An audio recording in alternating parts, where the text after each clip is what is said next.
All right then, explorer. How you doing? How you feeling? How bored are you with planet Earth this week? What say we leave our home and go in search of some science secrets around the galaxy? It's a brand new Fun Kids Science Weekly. My name is Dan, and this week we will learn all about one of the most genius bits of invention ever. Airplanes. It's getting into summer around the UK. You might be going on holiday soon. How on earth do those massive things at all manage to take off, and how do they stay in the sky? We'll find out.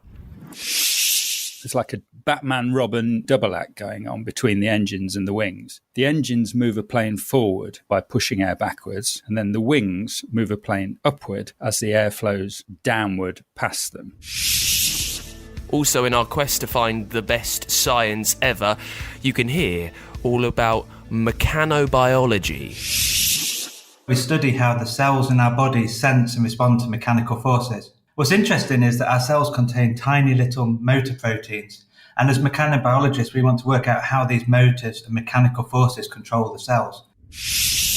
And we'll talk all about nuclear pasta and why you can't eat it. It's all coming up in a brand new Fun Kids Science Weekly.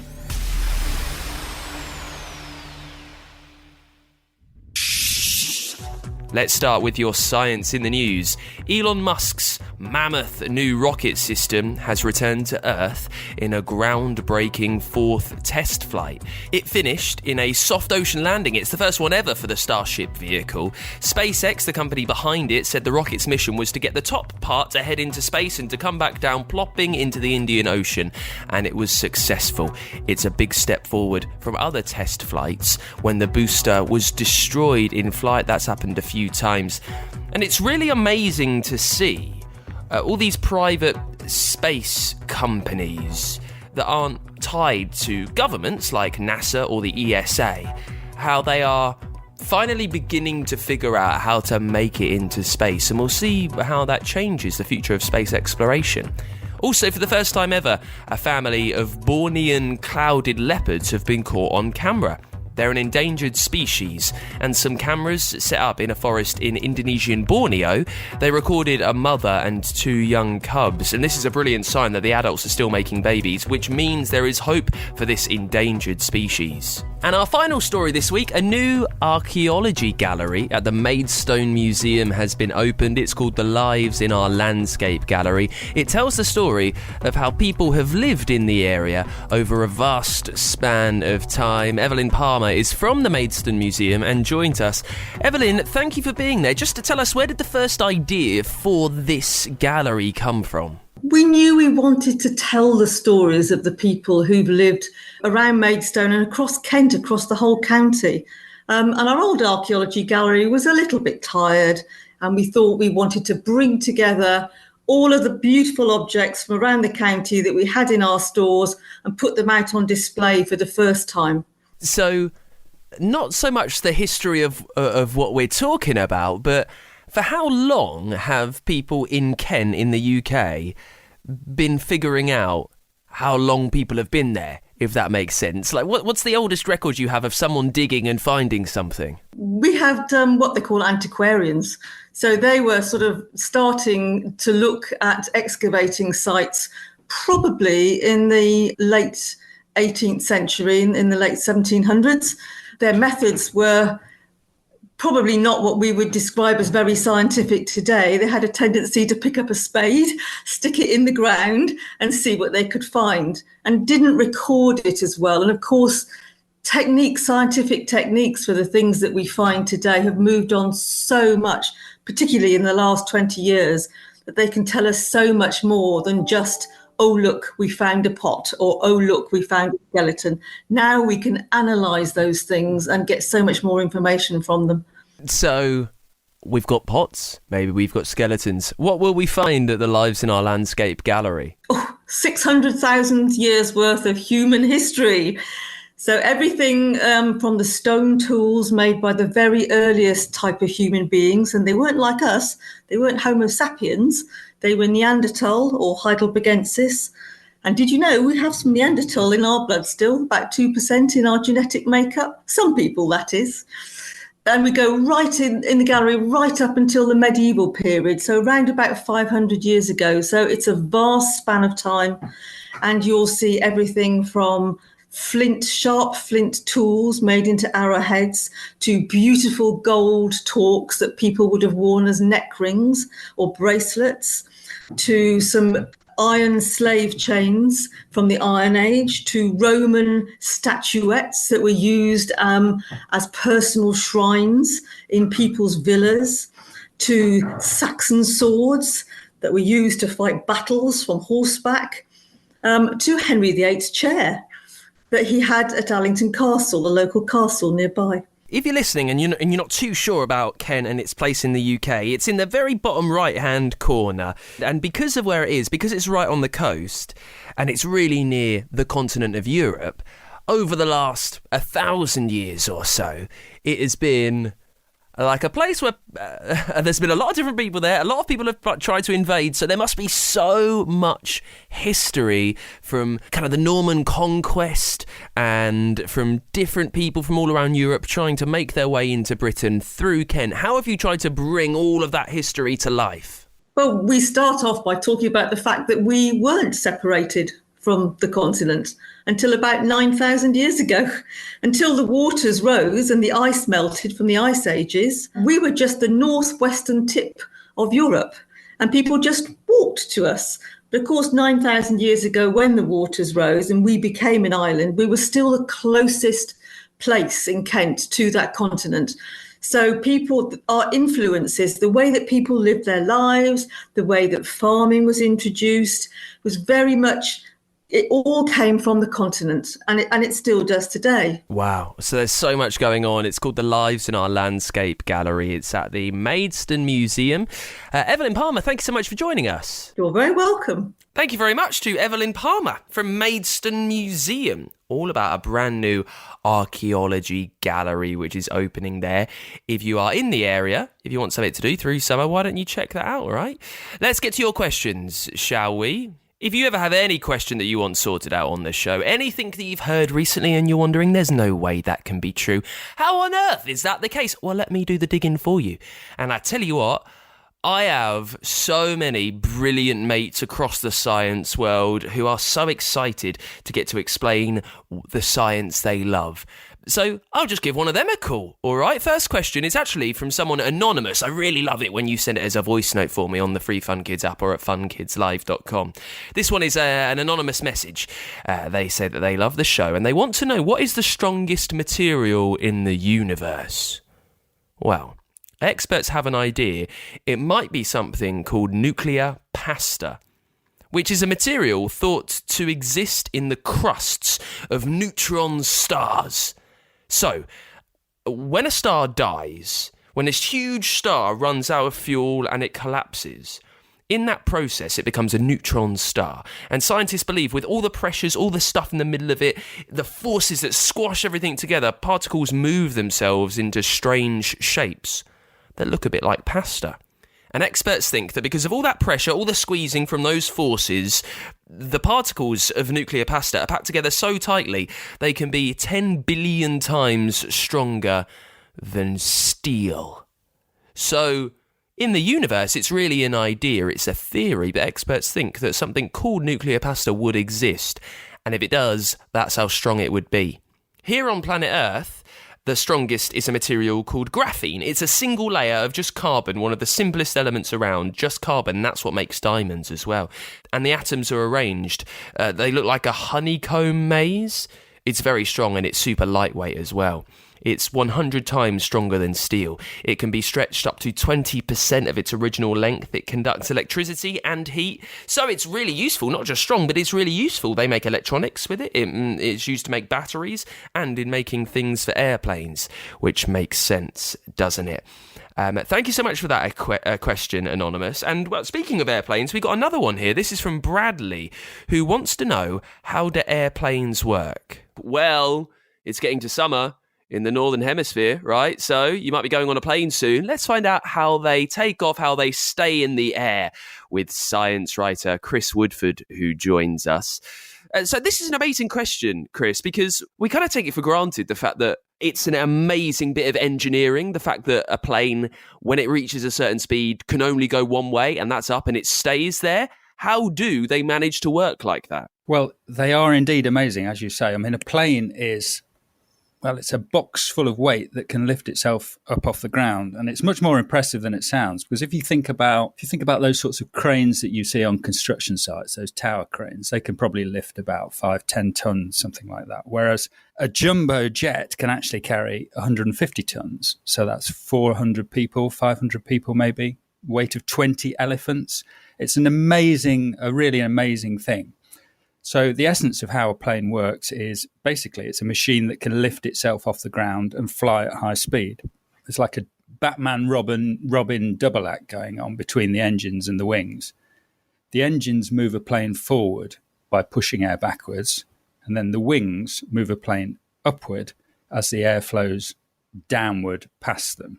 So let's look at those two things in a bit more detail. The wings, well, there are basically two separate things going on with the wings. First of all, if you look at the wing of an aeroplane from the side, you'll find that it's tilted higher up at the front than at the back. So it forms what's called an angle of attack. It slopes downwards. So as the plane is flying into the air hits the wing and is forced downwards. And the downward force of the air past the wing pushes the plane upwards. That's something called action and reaction, or if you like, Newton's third law of motion. You might have heard of that. And the second aspect of how a wing works is the very unusual curved shape of the wing. If you look at a wing from the side, it's not a perfectly flat thing like a plank of wood. It's actually curved over the top and flat over the bottom. And what happens is when air hits this curved surface over the top of the wing, the air is sort of stretched out and its pressure is lowered, and it is accelerated very quickly over the wing and back down the back of the wing, whereas air going underneath the wing has a higher pressure. And this difference in pressure, the low pressure on the top, the high pressure underneath, gives a sort of second lifting effect. So you've got the angle of attack pushing the air downwards, and you've got the curved profile of the wing, which also lowers the pressure above the wing and pushes the air downwards. And those two things together are basically what lifts this incredible amount of weight, 150 tons of weight, 20 elephants. That's what lifts it up into the air. And so the wings are one part of it, but the other magic part of how planes work is, of course, the engines. And the 747 has got 4 enormous engines on them, and each engine makes about, I suppose we're talking about 500 kilonewtons of thrust. Now you might say, well, what's a kilonewton? A kilonewton is just a measurement of pushing force. And to put that in a bit of context, if you've got something like a Porsche, really fast sports car like a Porsche Turbo accelerating from 0 to 60, you'd have about 5 or 6 kilonewtons of thrust there. So with an aeroplane, we're talking about, 400, 500. So there's about 80 to 100 times as much thrust as a Porsche Turbo from one single engine. And you've got 4 engines. So an aeroplane is basically like a machine with 300 Porsche Turbos under the wing. And that's why it can lift 150 tons off the ground. There's a really good experiment, not really an experiment, just a way of showing this that I was once told about, where if you get a sheet of paper and you hold it by the end and you blow across the top of it, it will lift upwards for the same reason a wing forces a plane to lift upwards, because there's less air on top. It's moving quicker, so the pressure makes it rise upwards. So that's something you can try. When it's up in the air, though, Chris, how is it staying there? We know how it lifts, but how is it constantly scything through the sky? From a force point of view, all that the plane has to do is overcome the force of gravity.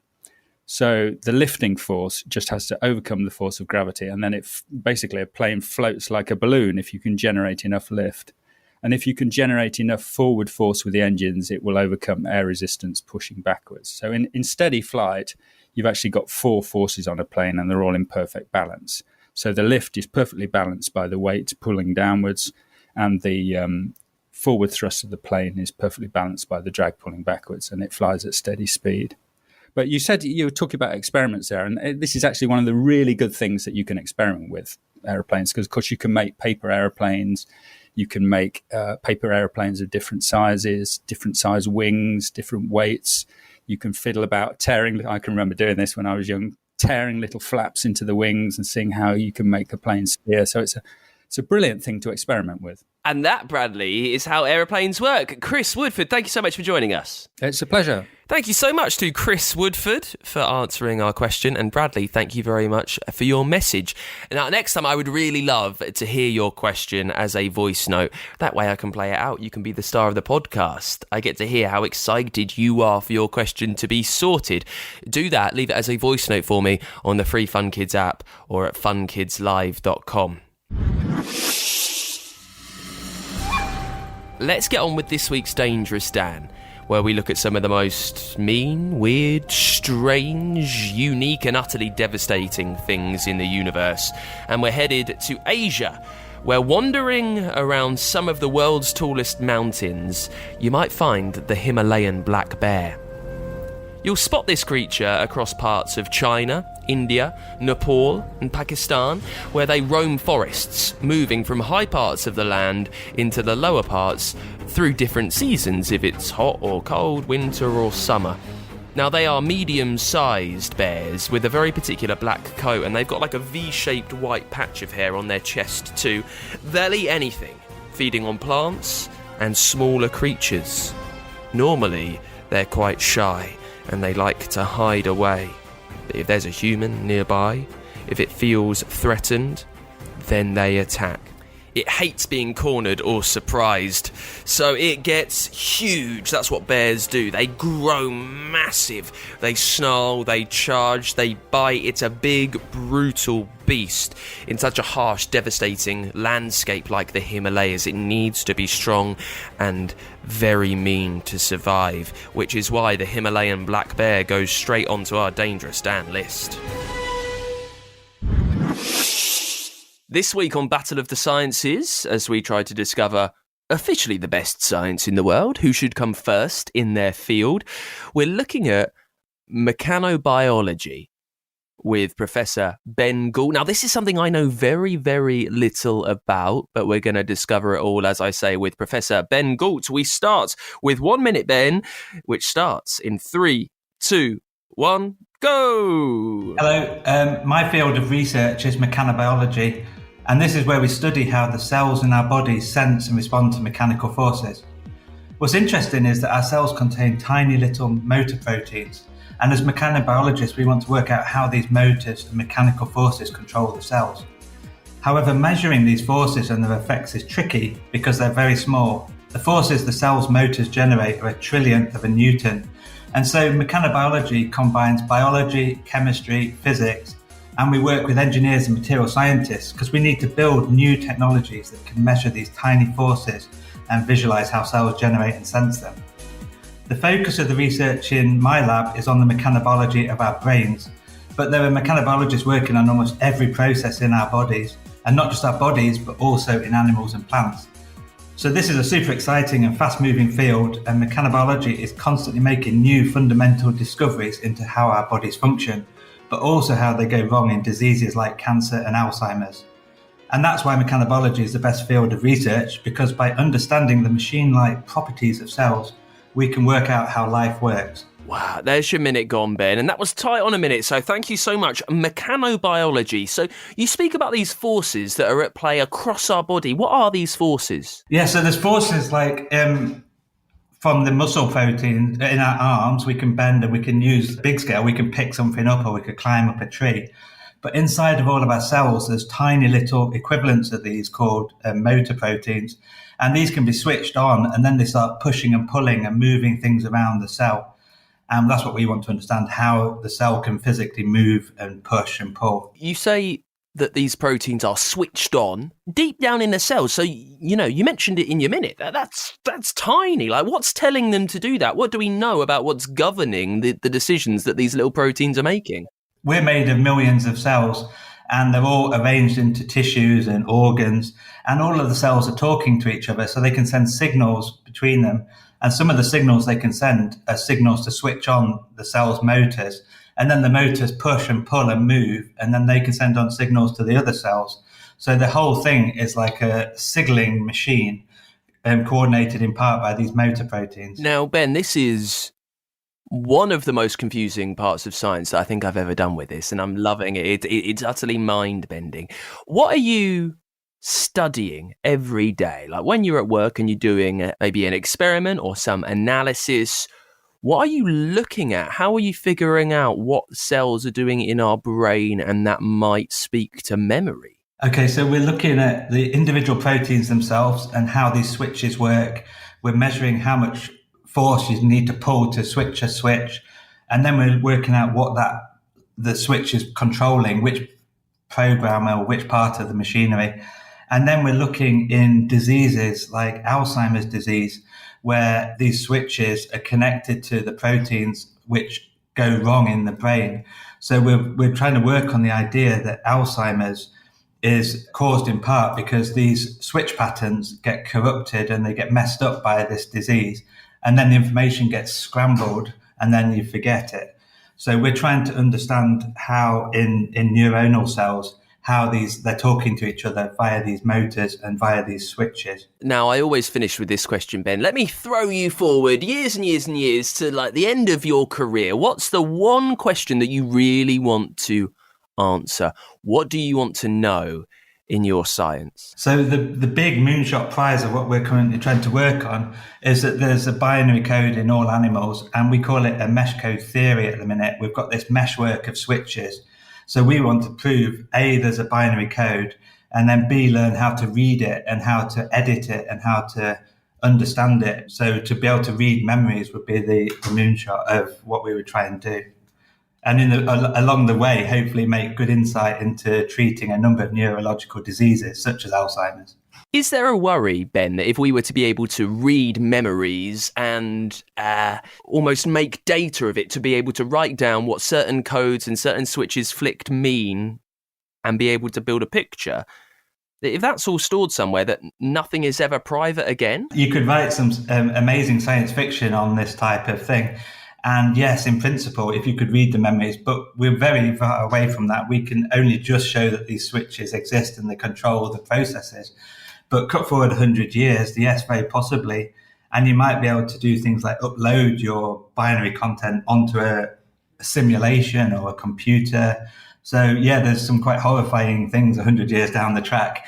But in the meantime, I think we're safe for the time being. All right. Well, listen, it's been a treat to learn all about the science. Professor Ben Gault, thank you for joining us. Thank you very much. What do you think? Is mechanobiology, is it the best science? Does it win our battle of the sciences? I'm not sure. I enjoyed hearing about it, and it's brilliant, isn't it, to learn about what different experts do, what they're trying to help expand our brains and hopefully help the world. We'll get another expert sharing why their field should come first next week on the podcast. Now, earlier on, we had another expert on, didn't we? Chris Woodford, who answered Bradley's question all about how airplanes work. And I thought we should find out more about those huge things that manage to fly through the sky. So we're getting an episode from our Amy's Aviation series right now. If you've never met Amy before, she loves planes, she loves aviation. And we know how planes work. We heard that earlier. But Amy can tell us about space and how rockets get up there and across the galaxy. Amy's Aviation, with support from the Royal Aeronautical Society. Have you ever been on an aeroplane? It's really cool, isn't it? My favourite bit is when the plane takes off and you go higher and higher through the clouds and into the blue sky above. Even if it's cloudy and grey, above the clouds it's always sunny. Can you imagine what it would be like if you didn't stop there, but carried on going up and into space? Nice idea, but normal planes wouldn't last long in space or even be able to get there. For starters, they'd never get fast enough to escape the Earth's gravity, and their engines need air to mix with the fuel. And there's no air in space. You need a pretty special sort of plane to get that far. Any ideas what it is? Ready for takeoff. A rocket! Until now, that's pretty much the only way to escape the Earth's atmosphere. And you'd also need to be a special kind of person to do it. An astronaut. Mission to ground control. You have to be super clever to be an astronaut, not to mention incredibly fit. Most astronauts are qualified pilots and have trained for years and years just to get on the waiting list to go on a mission. others are top scientists who want to do experiments in space, and they have to train hard to be fit enough for the mission. So you're probably thinking that it's pretty unlikely normal people would ever get to go, but you'd be wrong. Or you could be wrong. There's an exciting new type of spacecraft to take space tourists up and away on suborbital flights to heights around 100 kilometres above sea level. These amazing planes are called Virgin Galactic Spaceship 1 and Spaceship 2. Test flights have already started, although they haven't quite decided when the flights will take off for real. Anyone who can afford a ticket can reserve a place to be one of the first space tourists. Lots of famous people have already booked their place. Professor Stephen Hawking has reserved a seat, and so has the singer Katy Perry. Maybe she'll do a concert up there. Can you imagine what being a space tourist would be like? After 2 or 3 days of preparing with your crew, you're suited up and you're raring to go. And you're off. The spaceship climbs to 50,000 feet. It's pulled by an amazing mothership called the White Knight. There are 2 of these in Virgin Galactic's fleet. The ships use carbon fibre and the latest technology to travel quickly and using the least energy possible. The White Knight has a crazy design. It looks like 2 planes joined by their wingtips, and the spaceship sits in the centre, effectively getting a piggyback into the highest reaches of the Earth's atmosphere. And it's here where the countdown to space begins. 3, 2, 1. Once released from the White Knight, there'll be a wave of power surging through the craft. You'll be pinned to your seat as the rocket motors howl and accelerate you and the other passengers at 2,500 miles an hour. 3 times the speed of sound. Has to be this fast to break free into orbit. As you hurtle through the edges of the atmosphere, the large windows show the cobalt blue sky turning to mauve and indigo and finally to black. And then silence. The rocket motor has been switched off and it is quiet. But it's not just quiet, it's really quiet. No sounds at all, and there's something else that has disappeared. And that's gravity. You're used to having your feet firmly on the floor, but here there isn't any. There's no up and no down, and you could float out of your seat, experiencing the amazing freedom. Whee! Floating and somersaulting towards the window, you could see the Earth far below, a globe covered in streamers of atmosphere, making you realise how small we are and how enormous space is. And now it's time to go. Oh, it would be brilliant to be a space tourist. You'd need to be pretty rich, though. Tickets for these flights are $200,000. Time to start saving. I guess we'll have to settle for normal aircraft for now if we want to be tourists. Time for me to fly. Amy's Aviation, with support from the Royal Aeronautical Society. Find out more about aviation at funkidslive.com/aviation. We'll have more from Amy Aviation really soon on the show, and you can get more from her wherever you're listening to this. We've got so many brilliant science podcasts for you. Amy's Aviation is one of them. Loads more fantastic shows on Google, Apple, Spotify. On the free Fun Kids app, it's at funkidslive.com. And Fun Kids are our children's radio station from the UK. You can listen to us all around the country on the free Fun Kids app, on our website, and if you've got a smart speaker, we'll wake it up and ask it to play Fun Kids, and I'll see you next week.